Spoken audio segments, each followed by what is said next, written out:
सभी देशवासियों के सुख शांति की कामना करते हुए मैं भदंत आर्यपुत्र अंगुलीमाल महास्थविर सभी से एक संदेश जरूर देना चाहते बंधुओं कि बोधिसत्व बाबा साहब की 135वीं जयंती आज हम मनाने जा रहे हैं। लेकिन कभी कभी एक कष्ट दुख होता है कि आज हम खड़े किस पावदान पर हैं। क्या बाबा साहब ने आपके लिए यही संदेश दिया था कि आप बिखरे हुए दिखाई दो, जबकि आपको ये होश हवास होना चाहिए कि ये देश बंधुओं आज उस महापुरुष की देन से, उस महापुरुष के दस्तावेज से ये देश जो चल रहा है, जिसमें चाहे ईसाई हो, सिख हो, यहूदी हो, जैन हो, मुस्लिम हो, किसी भी जात, किसी भी कौम, किसी भी देश का हो, बाबा साहब को इतना तिरस्कार मिलने पर भी, इतना अपमान होने के बाद भी बोधिसत्व बाबा साहब ने संविधान में किसी को उपेक्षित नहीं किया। कभी किसी के साथ यह सोचा भी नहीं है कि हम इस देश में किसी व्यक्ति को दुखी देखना चाहते। तो उनके जो दस्तावेज से, जो संविधान से हमें जो व्यवस्था मिली है, वो व्यवस्था है कैसी बंधुओं? हम सभी देशवासियों से कहना चाहते हैं किसी जात विशेष से हमारा विशेष संबंध नहीं है। मैं मानवता की बात कर रहा हूं क्योंकि हमारे महापुरुष मानवता को ही ध्यान में रखते थे और हमारे रगों में उन्हीं का खून है। इसलिए यदि आपके रगों में भी उन्हीं का खून है तो हमें हर चौराहे, हर गली, हर सड़क, हर देश में, हर शहर में ऐसी आवाज उठाना चाहिए कि इस देश में समता, बंधुत्वता, एकता, अखंडता, नैतिकता कैसे पैदा हो, या देश आदर्शवादी कैसे बने, कैसे इस देश में शांति और अमन चैन का माहौल बने, जो हमारे मसीहा चाहते थे। और आप भी यदि उनकी सही संतान हैं तो ऐसे महापुरुषों को जोड़ने का प्रयास करें जो एक देश में अमर संदेश दें, शांति का संदेश दें, भाईचारे का संदेश दें। चारों तरफ त्राह, चारों तरफ परेशानी खड़ी है।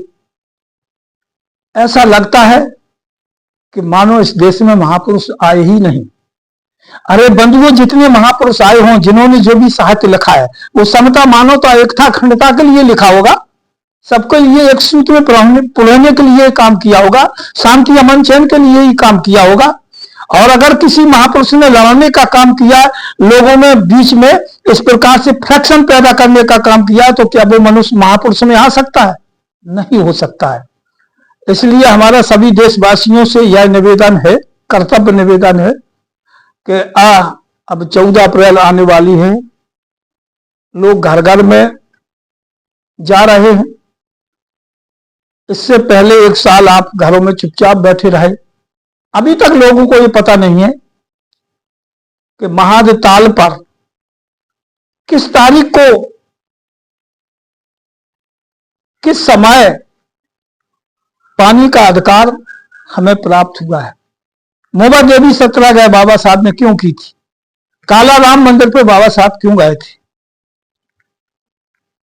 ये लोगों के बीच में जब तक बातें नहीं जाएंगी, जब तक वो समझेंगे नहीं कि हमारे मूल अधिकार हैं क्या, और बाबा साहब इस समाज को कैसा चाहते थे, इस देश को कैसा चाहते थे। इसके लिए हम सभी देशवासियों से कहते हैं कि सभी लोग आप ऋणी हैं, चाहे वो ईसाई हो, सिख हो, यहूदी हो, जैन हो, मुस्लिम हो, या हिंदू हो, या कोई ठाकुर, ब्राह्मण, छत्ती, चमार, धोबी, धानो, किसी भी जात का, कौम का आदमी हो, सबके लिए बाबा साहब ने मौलिक अधिकार दिए संविधान में। फिर भी आप ऐसे महापुरुष के साथ अनदेखी करते हैं। ऐसे महापुरुषों को तुम चित्रों को टूटते हुए देखते हैं, बिखरते हुए देखते हैं, उनका अपमान करते हुए देखते रहते हैं। आप कैसे कैसे माता पिता की संतान है? क्या आप सुजात माता पिता से पैदा नहीं है? कोई भी देश का कोई भी महापुरुष हो, कोई भी जिसने समाज के लिए अच्छा काम किया, हमें सबको मिलकर उसके आदर्शों को सब तक घर घर में पहुंचाना चाहिए। तो बंधुओं, एक ध्यान का जरूर आपको एक बातों का ध्यान रखना है, क्या कि ये पूरा विश्व, पूरा देश या पूरा विश्व दो ही व्यवस्थाओं से चलता है, तीसरी कोई व्यवस्था नहीं है विश्व को चलाने के लिए। ये हर प्रत्येक आदमी को समझना है, हर घर में समझना है, हर बच्चे को, हर बहन को, हर बेटी को, हर मानव को, चाहे वो किसी जात, किसी कौम, किसी संप्रदाय का हो। क्योंकि हम समता, समानता, एकता, अखंडता, नैतिकता की बात करता हूं, सम्यक दृष्टि की बात कर, सम्यक वाणी की बात करता हूं, सम्यक आजीविका की, सम्यक कर्मांत की, सम्यक व्यायाम की, सम्यक स्मृति की, सम्यक समाज की। इस प्रकार से हम ये बातें करते हैं कि हम कैसे ठीक होंगे। तो हम दो व्यवस्थाएं आपको दे रहा है, एक प्रकृति की व्यवस्था है, चाहे गर्मी हो, जाड़ा हो, बरसात हो, धूप हो, पृथ्वी हो, आग हो, पानी हो, हवा हो, कभी भी मनुष्य भेद नहीं करता है, कभी भी किंचित भी भेद नहीं करता है। ये पहली व्यवस्था है। दूसरी व्यवस्था मानवीय व्यवस्था है पूरे विश्व में, जिसमें न्यायपाल का है, कार्यपाल का है, विधायक का है, सारी व्यवस्था है मानवीय व्यवस्था। अब आपको यह सोचना है कि व्यवस्था प्राकृतिक की गड़बड़ है कि मानवीय व्यवस्था खराब। इस मानवीय व्यवस्था को जिस दिन आपने ठीक कर लिया, पूरा देश ठीक हो जाएगा। और मानवीय व्यवस्था में आप 4 लोगों को ठीक कर लो, पूरा देश ठीक हो जाएगा। डीएम, सीएम, पीएम और न्यायालय। हर जिले में डीएम होता है,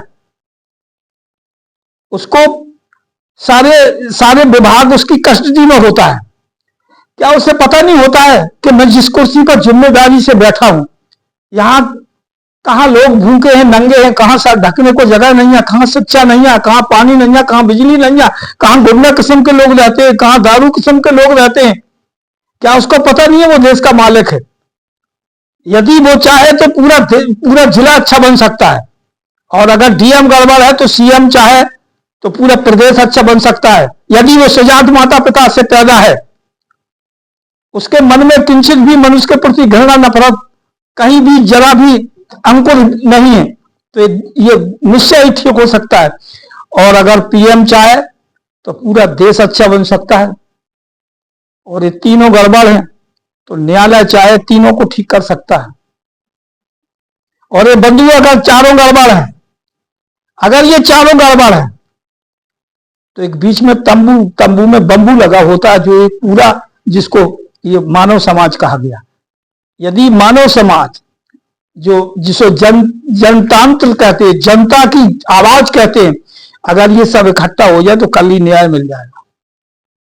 इसलिए बंधुओं, हमारा पुनः पुनः सबसे करजोर निवेदन है कि हमें इस देश में अमन, चैन, शांति पैदा करना है।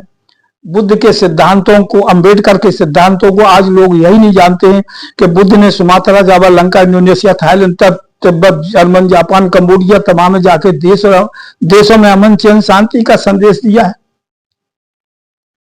और इसी देश में जहां से दूसरे देश यहां शांति के लिए मत्था टेकने आते हैं, यही इस देश की क्या हालत है? क्या ये दुख भरी आवाज नहीं है कि आदमी कैसे दुष्ट, दुराचारी से, काम से, क्रोध से, लालच से, दौड़ने से लुटेरा कैसे अच्छा बच जाएगा? जो आदमी काम, ये क्रोधी है, लालची है, लुटेरा है, घृणा करता है, नफरत करता है, अन्याय, अत्याचार, जुल्म जास्ती है, कैसे ठीक हो जाएगा देश? तो हमें सबसे पहले मानवीय सिद्धांतों को ठीक करना है। इसी के साथ हम देशवासियों से पुनः यह अनुरोध, निवेदन करते हैं कि जिस अम्बेडकर ने इतना तिरस्कार झेला हो, इतना अपमान झेला हो, फिर भी सारी कौमों के लिए, सारे समाजों के लिए उन्होंने अपने संविधान में, उस दस्तावेज में सबको मौलिक अधिकारों से मौलिक अधिकार दिए हैं, जिससे आज ये देश चल रहा है। तो हम सब आज उनकी बड़ी, उसके साथ शांति, अमन, चैन के साथ किंचित भी उस दिन कहीं किसी प्रकार की वारदात, झगड़ा, फसाद ना हो, यही हमारा करजोड़ निवेदन है सभी से। बहुत बहुत साधुवाद सबका। साधु साधु साधु।